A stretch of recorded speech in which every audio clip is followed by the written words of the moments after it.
Hello friends, welcome back to mom and dad's world. मैं हूं कामना। आज की वीडियो थोड़ी सी हटके है। इसके अंदर मैं एक बहुत ही ट्रेडिशनल टॉपिक के बारे में बात करने वाली हूं। मैं एक आयुर्वेदिक साइंस के बारे में बात करने वाली हूं, जिसके बारे में आपको जान करके बहुत सारी इन्फॉर्मेशन मिलने वाली है। आज हम बात करेंगे गर्भ संस्कार के बारे में। तो अगर आप एक्सपेक्टिंग मॉम हैं, यानी कि आप प्रेग्नेंट हैं, तो ये वीडियो आपके लिए बहुत हेल्पफुल है। या अगर आपकी फैमिली में कोई है जो कि एक्सपेक्टिंग है, तो आप प्लीज़ उनके साथ ये वीडियो ज़रूर शेयर कीजिएगा, क्योंकि गर्भ संस्कार एक बहुत ही वैदिक साइंस है जो हमारे हिंदुस्तान में बहुत टाइम से चली आ रही है, बट इसकी अवेयरनेस बहुत कम है। तो आज हम इस वीडियो में इसी के बारे में जानेंगे कि गर्भ संस्कार होता क्या है, हमें कब ये शुरू करना चाहिए और कैसे करना चाहिए। वीडियो को हम डिटेल में देखेंगे एंड कुछ इंपॉर्टेंट बातें मैं शेयर करूंगी आपके साथ। सो वीडियो के एंड तक बने रहिएगा। एंड अगर अभी तक आपने मेरे चैनल को सब्सक्राइब नहीं किया है तो जल्दी सब्सक्राइब कर लीजिए। साथ में एक नोटिफिकेशन का बेल आइकन है, वो दबाना मत भूलिएगा, ताकि मेरे चैनल की सारी अपडेट्स आपको आती रहे। तो आइए बिना किसी डिले के शुरू करते हैं।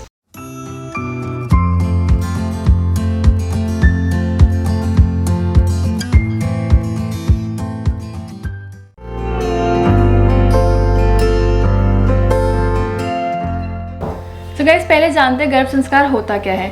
गर्भ संस्कार का अगर लिटरल मीनिंग लिया जाए और आयुर्वेदिक साइंस के हिसाब से देखा जाए, तो इसका लिटरल मीनिंग होता है गर्भ यानी कि वूम, और संस्कार यानी कि एजुकेशन इन द वूम। सो एक बहुत ही पुरानी साइंस है, यानी कि आप बच्चे को अपने वूम में ही बहुत अच्छे से एजुकेशन और चीज़ें सिखा सकते हैं जो बाहर आके नहीं सीख पाता। आपको ये जान के हैरानी होगी कि एक बच्चे का ब्रेन का डेवलपमेंट यानी कि ब्रेन का विकास 70 से 80% माँ के पेट में ही हो जाता है ना। ये अच्छी बात। अगर ऐसा हो जाता है तो क्यों ना हम इस टाइम को यूटिलाइज करें और बच्चे को ऐसी चीज़ें सिखाएं जो उसकी लाइफ में आगे जाके बहुत हेल्पफुल हो सकती है। ये साइंटिफिकली प्रूवन भी है कि किसी भी फीटस यानी कि अनबॉर्न बेबी को एक डल सा बच्चा नहीं माना जाता, जिसमें कोई अभी ब्रेन के सेंसेस नहीं होते, बल्कि सर्चेस ने प्रूव भी कर दिया है कि एक बच्चा अंदर बहुत सारी चीज़ें सीख सकता है। एंड वो ही जो सीखी हुई बातें हैं वो अपने बाहर की दुनिया में भी अप्लाई कर सकता है सेम नॉलेज को। एग्जाम्पल के तौर पे आपने महाभारत की कहानी तो सुनी होगी, उसमें अभिमन्यु का रोल आपको पता ही है। अभिमन्यु जब अपनी माँ के पेट में थे, उस टाइम पे उनके पिताजी ने उनको चक्रव्यूह के बारे में बताया था कि चक्रव्यूह बनता कैसे है। उन्होंने वो पूरी नॉलेज सीखी थी एंड महाभारत का जब युद्ध हुआ था उस टाइम पे उस नॉलेज को इम्प्लीमेंट भी किया था। ये बिल्कुल फैक्ट है, प्रूवन है, इसलिए इसको गर्भ संस्कार कहा जाता है। इसको कई लोग आयुर्वेदिक टर्म्स में ये भी कहते हैं, जो बोओगे वो पाओगे, यानी कि जैसा आप बच्चे को अंदर शिक्षा दे रहे हैं वैसे ही बाहर आके वो रिएक्ट करेगा, एक्ट करेगा, बिहेवियरली लोगों के साथ इंटरैक्ट करेगा और इंटेलेक्चुअल लेवल पे भी वो वैसे ही रहेगा जैसे आप उसको सिखाएंगे। है ना इंटरेस्टिंग चीज़। तो आइए अब जानते हैं कि इसको शुरू कब कर सकते हैं।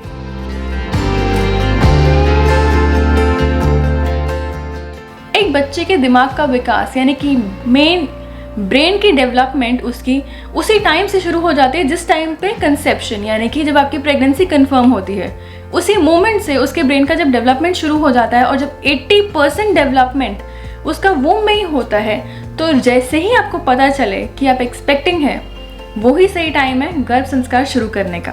अगर आपको ये बहुत बाद में भी पता चला है, there is never too late.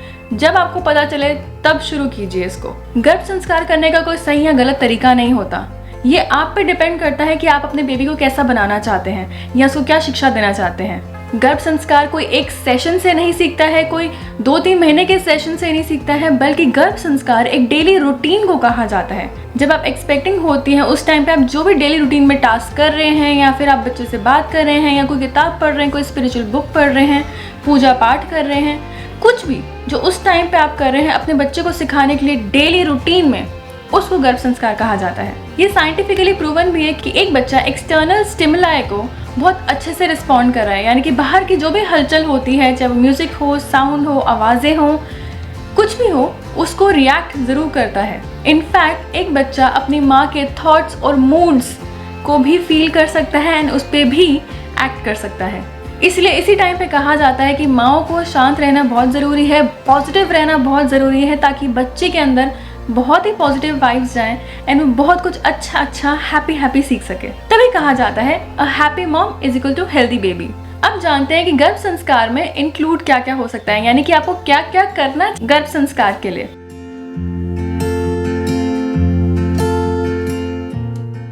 Guys, ये एक बहुत ही अच्छा तरीका है अपने बच्चे को बहुत ही हेल्दी और बहुत ही इंटेलिजेंट लाइफ देने का।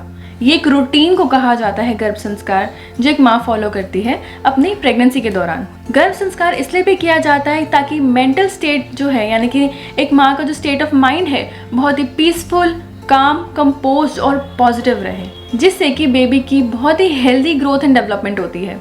इसके अंदर कुछ डेली सेट ऑफ प्रैक्टिसेस आते हैं जो आपको करने ज़रूरी हैं। जैसे आपको अच्छा खाना है, बहुत हेल्दी खाना खाना है, ये आपकी डेली रूटीन प्रैक्टिस होनी चाहिए। दूसरी चीज़ पॉजिटिव थिंकिंग, यानी कि आपको ऐसी चीज़ें देखनी है, ऐसी चीज़ें पढ़नी है, ऐसी चीज़ें सोचनी है जिससे कि आपको सिर्फ और सिर्फ पॉजिटिव दिमाग में आए चीज़ें, पॉजिटिव बातें दिमाग में आए, पॉजिटिव वाइब्स आपके आसपास हों।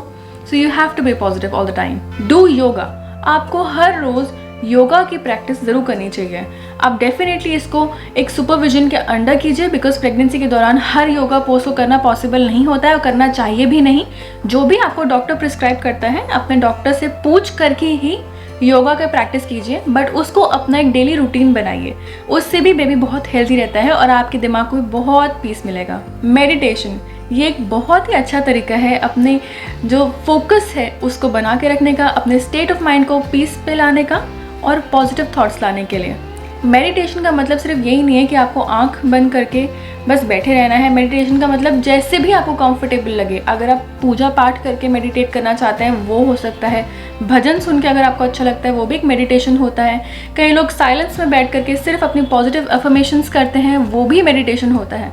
तो जिस भी चीज़ को करने से आपको बहुत ही पॉजिटिव स्टेट ऑफ माइंड मिलता है उसको आप मेडिटेशन कह सकते हैं। पॉजिटिव अफर्मेशंस, जैसे मैंने अभी बात करी, आपको positive affirmations her morning and night करना बहुत ज़रूरी है।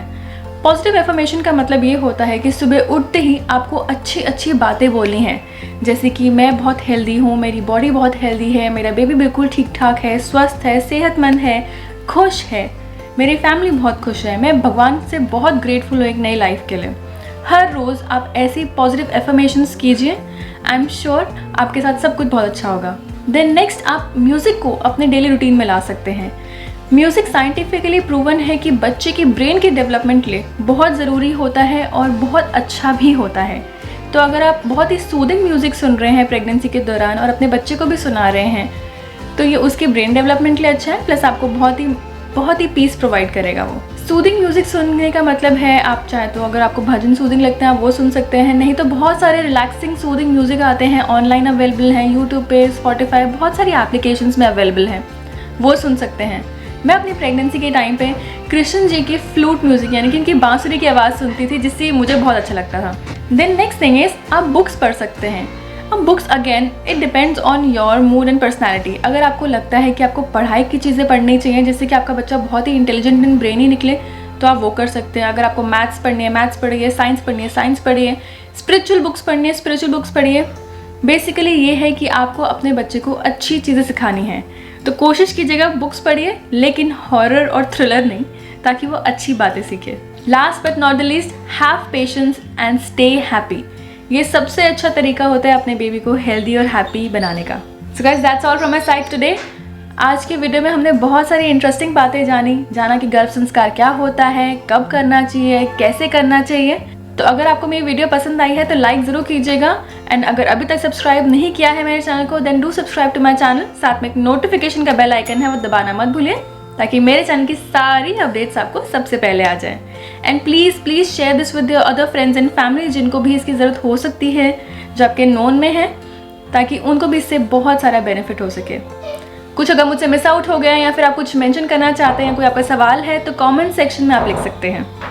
So guys, thank you so much for watching my video. Until next video, चाओ।